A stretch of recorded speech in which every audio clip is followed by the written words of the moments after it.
28장. 돈이 많아지자 거만해졌다.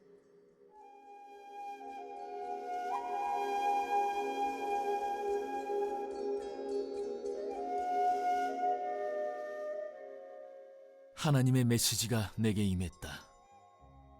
사람의 아들아, 두로의 통치자에게 전하여라. 주 하나님께서 말씀하신다. 마음이 교만한 너, 돌아다니면서 말한다. 나는 신이다. 하나님의 보좌에 앉아 온 바다를 지배하노라. 신이라니 가당치 않다. 너는 사람일 뿐이다. 신이 되려고 애쓴다만 그저 사람에 지나지 않는다. 보아라, 너는 네 자신이 다니엘보다 명민하다고 여긴다. 풀지 못할 수수께끼가 없다고 생각한다. 너는 총명하여 세계적인 부자가 되었다. 너는 네 창고에 금과 은을 잔뜩 쌓았다. 너는 좋은 머리를 굴려 사업에 성공했고 떼돈을 벌었다. 그러나 돈이 많아지자 너는 거만해졌다. 콧대가 높아졌다. 어찌나 높아졌는지 하늘을 찌를 정도다. 그러므로 주 하나님이 말한다. 신처럼 행동하며 신이 된 것처럼 행세하는 너에게 내가 분명히 경고한다. 내가 이방 사람과 민족들 중에 가장 악독한 자들을 불러 너를 덮치게 할 것이다. 그들이 칼을 뽑아서 모르는 것이 없다던 너의 명성을 땅에 떨어뜨릴 것이다. 신이라 자처하던 너의 허풍을 까발릴 것이다. 네 스스로 올랐던 상속에서 너를 끌어내려 깊은 바닷속에 쳐넣을 것이다. 너를 죽이러 온 자들 앞에서도 무엄하다, 나는 신이다 하고 주장하겠느냐. 그들에게 너는 그저 인간일 뿐이다. 너는 그 이방 사람들의 손에 개죽음을 당할 것이다. 내가 그렇게 말했기 때문이다. 주 하나님의 보고다. 하나님의 메시지가 내게 임했다. 사람의 아들아, 두로 왕을 위해 크게 애가를 불러라. 그에게 주 하나님의 메시지를 전하여라. 너는 전부를 가진 자였다. 너는 하나님의 동산 에덴에 있었다. 너는 휘황찬란한 옷을 둘렀다. 온갖 보석이 달린 예복이었다.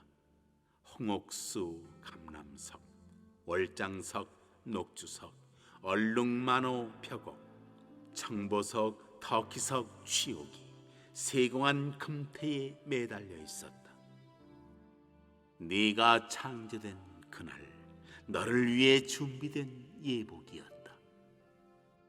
너는 기름 부음 받은 그룹이었다. 내가 너를 하나님의 산에 두었다. 너는 불타는 돌들 사이로 위풍당당하게 거닐었다. 너는 창조된 날부터 완벽 그 자체였다. 그런데 이후에 네게 결함이 악이 발견되었다. 사고 파는 일을 많이 하면서 너는 난폭해졌고 죄를 지었다. 내 눈밖에 난 너를 내가 하나님의 산에서 내쳤다. 내가 너를 기름 부음 받은 천사 그룹인 너를 밖으로 내쫓아 더는 불타는 보석들 사이를 거닐지 못하게 했다. 넌 네 아름다움 때문에 거만해졌다. 너는 지혜를 세상 영예를 얻는 수단으로 전락시켰다. 내가 너를 바닥에 내동댕이 치고 왕들이 보는 앞에서 너를 때려 눕혀 네가 뻗음으로 그들의 조롱거리가 되게 했다. 너는 죄를 짓고 또 지으면서 부정한 방식으로 사업을 벌였고 너의 거룩한 예배 처소를 더럽혔다. 그래서 내가 네 주위와 네 한가운데에 불을 놓았다. 그 불이 너를 살라버렸다. 내가 너를 잿더미로 만들어버렸다. 이제 누구라도 너를 볼 때 보이는 것이라고는 바닥에 나뒹구는 재뿐이다. 전에 너를 알았던 자들 모두가 두 손을 들고 혀를 내두른다. 어떻게 이런 일이? 하나님의 메시지가 내게 임했다. 사람의 아들아, 시돈과 맞서라. 그곳을 대적하여 말씀을 전하여라. 주 하나님의 메시지다. 보아라, 시돈아, 내가 너를 대적한다. 내가 네 가운데서 나의 진면목을 드러낼 것이다. 내가 모든 일을 바로잡고 나의 거룩한 임재를 나타내는 날, 그들은 내가 하나님인 줄 알게 될 것이다. 내가 명령을 내려 그곳에 전염병이 나돌게 하고 거리마다 살인과 폭력이 난무하게 할 것이다. 사방에서 적군이 쳐들어오면 사람들이 오른쪽 왼쪽으로 나가 떨어지리라. 그제야 그들은 내 말이 빈 말이 아님을 내가 하나님인 줄 알게 될 것이다. 이스라엘은 그들을 멸시하며 천대하는 자들, 그 가시와 엉겅퀴 같은 이웃들을 더 이상 참고 견딜 필요가 없으리라. 그들도 내가 하나님인 줄 알게 될 것이다. 주 하나님께서 말씀하신다. 내가 이스라엘을 흩어져 살던 민족들로부터 모으고 모든 민족 앞에 나의 거룩을 드러내 보이는 날에 그들이 자기 땅, 곧 내가 나의 종 야곱에게 준 땅에서 살게 될 것이다. 거기서 그들이 안전하게 살 것이다. 집을 짓고 포도밭을 가꾸며 안전하게 살 것이다. 내가 그들을 멸시하고 천대하던 이웃들에게 심판을 내릴 것이다. 그제야 그들은 내가 하나님인 줄 알게 될 것이다. 1절로 10절입니다. 겉보기에는 두로 왕에게 주는 말씀이지만 실질적으로는 두로가 고발 대상입니다. 두로의 말을 인용해 교만을 고발합니다. 나는 신 엘이라, 내가 하나님 엘로힘의 자리 곧 바다 가운데 앉아있다. 놀라운 성공과 번영에 취한 두로는 자기 지혜를 신적 지혜로 주장하며 자신을 신의 반열에 올려놓습니다. 물론 두로가 문자적으로 신성을 주장했던 것은 아닙니다. 고대 세계에서는 신들이 민족들의 운명을 결정했는데 두로는 자신이 그렇게 할 수 있다고 주장한 것이죠. 두로는 자신에게 신의 역할을 맡겼습니다. 두로가 자신의 섬을 신의 자리로 불렀을 때는 이유가 없지 않았습니다. 두로는 당시까지 한 번도 점령당한 적이 없었습니다. 중개무역으로 엄청난 부를 축적한 두로는 바다와 바위로 둘러싸여 접근이 어려웠던 섬을 더욱 안전하게 보호하기 위해 거대한 성벽을 쌓았습니다. 에스겔은 두로의 교만을 고발하면서 다른 한편으로는 두로의 지혜를 인정해줍니다. 두로는 다니엘보다 더 지혜로워서 그를 놀랍게 할 비밀은 없었습니다. 한마디로 두로의 지혜는 세상 최고였고 그 지혜가 두로에게 성공을 가져다 주었습니다. 물론 두로의 지혜는 상인의 지혜였죠. 그의 지혜와 총명이 금과 은과 재물로 창고를 가득 채웠습니다. 지중해 중개무역을 장악한 두로는 넘쳐 흐르는 재물에 현혹되어 지혜의 한계를 망각했습니다. 다니엘보다도 뛰어난 최고의 지혜가 가져다준 엄청난 성공이 두로를 자만에 빠뜨렸습니다. 마음을 높이는 교만의 마지막 단계는 자기 지혜를 신의 자리에 앉히는 것이었습니다. 자기 마음을 신의 마음에 비기는 두로의 교만에 이제 하나님께서 반응하십니다. 하나님께서 이방 민족들 가운데 가장 잔혹한 민족을 데려와 두로를 치게 하실 것입니다. 뛰어난 지혜로 이뤄놓은 아름다운 것, 성벽과 화려한 건축물들일까요? 아름다운 것들을 치고 그의 영화를 더럽히고 두로를 구덩이로 내던집니다.